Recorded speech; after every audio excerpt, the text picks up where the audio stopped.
12 game fowl breeding hacks. Palakasin ang linyada at iwasan ang inbreeding depression.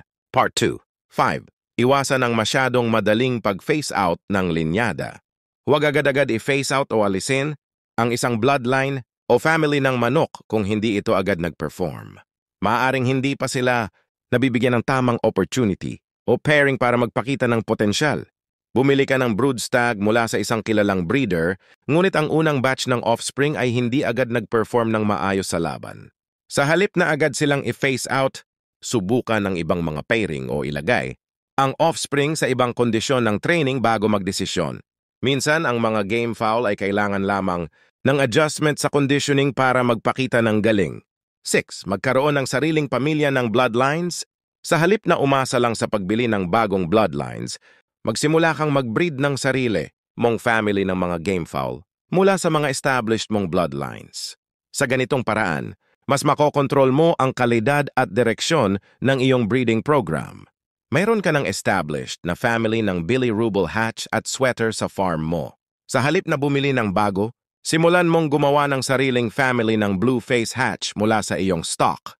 Kapag nagkaroon ka ng stable na pamilya ng bloodlines, hindi mo na kailangan pang bumili ng mga bagong stock. Pwede mo nang ipagpatuloy ang breeding sa sariling farm mo. 7. Tiyakin na nakafocus ang lahat ng resources sa proven line.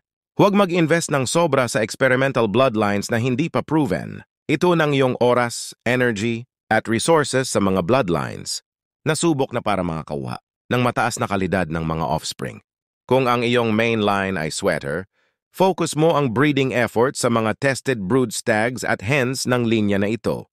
Gumamit ng side experiments para sa ibang bloodlines, ngunit huwag hayaang maapektuhan nito ang iyong primary focus. Ang ganitong diskarte ay titiyak na ang resources mo ay hindi masasayang at mananatiling mataas ang kalidad ng offspring mo.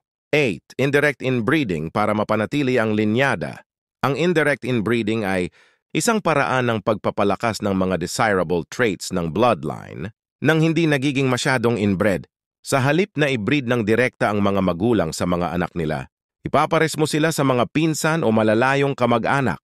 Ipares mo ang mga anak ng brood stag mo sa mga hens na hindi direktang magkapatid ngunit may kaugnayan.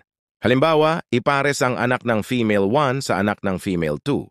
Sa ganitong paraan, mapapanatili mo ang desirable traits ng iyong bloodline habang iniiwasan ang masamang epekto ng direct inbreeding. Follow for part 3.